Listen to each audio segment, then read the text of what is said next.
Selamat pagi, Bapak, Ibu, dan saudara-saudaraku yang terkasih.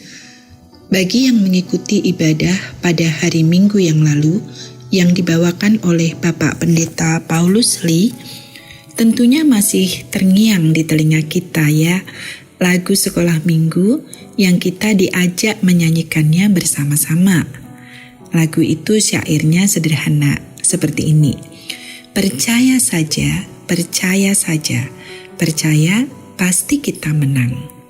Percaya saja, sedalam-dalamnya, percaya pasti kita tenang. Saya yakin tidak ada yang kebetulan bahwa pada Sabtu malam minggu itu, saya menyiapkan bahan saran pagi ini yang juga mengusung pesan senada. Sebuah ajakan untuk semakin mengenal dan semakin mempercayai siapa Tuhan, sehingga kita bisa belajar untuk tidak terkejut menghadapi apapun yang menghadang hidup kita. Nah, mari kita datang lebih dahulu kepada Tuhan dalam doa. Dalam nama Tuhan Yesus, pengantara kami semua anak-anak-Mu, datang kepadamu ya Bapa. Kami menyadari segala sesuatu bisa terjadi dalam lautan hidup ini. Karena itu, tolonglah hati kami semakin menyadari siapa Engkau ya Tuhan, sehingga iman kami semakin berakar pada dasar yang benar-benar teguh. Amin. Saya memberi judul saran kali ini dengan sebuah pertanyaan. Terkejut lagi? Itulah pertanyaannya. Waktu saya kecil, nenek yang saya kasihi sering menasihati, "Duk, ojo gampang gumun, ojo gampang kaget, ojo gampang kuatir." Namun tetap saja, sampai usia saya yang sudah lewat setengah abad ini, saya ini tetap cenderung gampang gumun, gampang kaget, gampang dikejutkan oleh sesuatu, dan juga gampang kuatir. Paul David Tripp, seorang penulis Kristen ternama, juga mengungkapkan hal yang serupa. Dia menulis tentang surprise again, terkejut lagi. Begini salah satu tulisannya. Perbincangan yang awalnya tenang teduh mendadak berkobar menjadi perdebatan sengit. Badan yang sehat tiba-tiba sakit parah. Kita pun terkejut lagi. Seseorang yang kita kasihi dan kita percayai tiba-tiba melakukan sesuatu yang menghancurkan hati kita. Pemimpin yang selama ini kita hormati terjerembab jatuh dalam pelanggaran moral yang berat. Kita pun terkejut lagi. Sebuah konflik mendadak muncul dan menghancurkan kedamaian rumah tangga. Kita pun terkejut lagi. Inilah kisah hidupku. Terkejut dan terkejut lagi. Namun anugerah Allah demikian besar sehingga sulit kupahami. Aku dikejutkan oleh berbagai kemalangan maupun berbagai hal baik yang tiba-tiba muncul lagi dan lagi.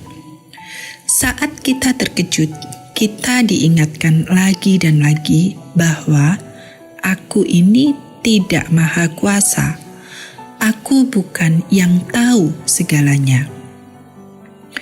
Aku terkejut lagi, tetapi belajar untuk semakin tidak khawatir. Semua keterkejutanku, semua ekspektasiku yang keliru, kurangnya kemampuanku mengendalikan ini dan itu, tidak berarti bahwa hidupku pasti akan kacau balau untuk seterusnya. Aku akan terkejut lagi dan lagi, tetapi aku belajar untuk tidak takut, karena Engkau Tuhan adalah Allah yang tidak dapat dikejutkan oleh apapun juga. Saudaraku yang terkasih, Alkitab juga mencatat tokoh-tokoh yang terkejut, sama seperti kita ya. Ayub sangat dikejutkan oleh kemalangan-kemalangan yang menimpanya, sampai-sampai ada titik di mana dia menyesali hari ketika dia dilahirkan. Musa terkejut ketika dia diminta memimpin bangsa Israel, karena dia bukan orang yang fasih berbicara. Bangsa Israel sendiri berulang kali terkejut menyaksikan Tuhan murka. Murid-murid Yesus terkejut melihat topan badai mendadak menyerang mereka. Dan mereka juga terkejut saat melihat Tuhan Yesus berjalan di atas air. Mari memeriksa pengalaman kita masing-masing. Kapankah kita terkejut dihadapkan pada sesuatu dalam kehidupan ini? Atau kapan Tuhan membuat Anda terkejut? Kejutan adalah bagian normal dari kehidupan kita semua. Kita bertabrakan dengan berbagai misteri lagi dan lagi. Kita dikejutkan oleh sesuatu, tidak siap menerima sesuatu, tidak siap menyambut apa yang akan segera terjadi. Namun kisah penebusan Kristus menghadapkan kita kepada fakta bahwa Tuhan Allah tidak seperti kita. Dia melihat kebutuhan kita akan keselamatan. Dia merencanakan caranya memenuhi kebutuhan kita tersebut. Dan Alkitab mencatat bahwa semuanya terjadi seperti yang direncanakannya. Dalam kurun waktu yang demikian panjang, terlibatnya jumlah orang yang demikian banyak, dan beragam lokasi yang menjadi latar bagi rencana kasih karunia-Nya, Allah tidak pernah terkejut dalam semuanya itu. Dia tidak pernah tidak siap, dan Dia selalu memegang kendali. Tuhan yang tidak mengenal kata terkejut itu akan mengizinkan kita menghadapi berbagai kejutan supaya kita, anak-anaknya ini, bisa bertumbuh dan berakar. Meskipun terkejut, tetapi kita diberi bekal untuk tenang. Mengapa? Karena kita mempercayai Bapa kita. Karena apa yang tidak kita ketahui, Dia tahu. Apa yang tidak bisa kita kendalikan, Dia kendalikan. Mari saudaraku, mari memakai setiap kesulitan, keterkejutan, dan kebingungan kita untuk mendorong kita percaya lebih dalam dan berakar lebih dalam. Dengan demikian, gelombang ataupun badai kehidupan tidak akan menghancurkan kita, tetapi justru akan membuat kita makin tangguh dan makin kuat. Karena kita tahu caranya menimba kekuatan dari Allah Bapa kita yang luar biasa. Saya ingin menutup saran pagi ini dengan mengajak kita menyimak keagungan Allah dan Gembala kita dengan membaca Yesaya 40 ayat 9-11. Tuhanlah satu-satunya, saudaraku, yang memberi kekuatan kepada kita. Yesaya 40 ayat 9-11.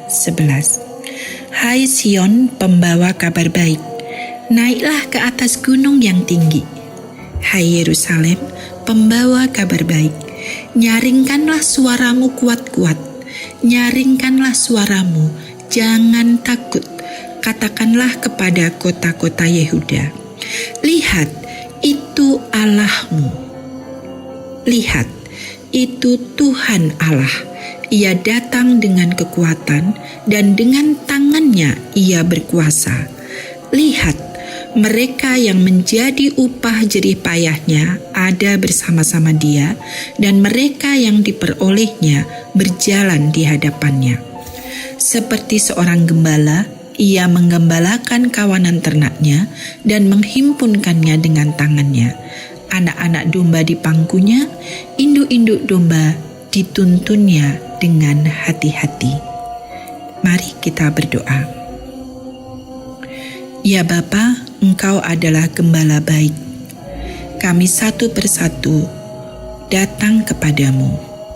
Berikanlah kepada kami keberanian dan ketenangan oleh karena memahami bahwa kami hanya manusia yang seperti rumput, tetapi Engkau adalah Allah yang berdaulat atas segala peristiwa, tempat, dan waktu. Berilah hati kami ketenangan, oleh karena hati kami Kau ajari untuk benar-benar mengandalkan hanya Engkau saja, ya Tuhan. Amin.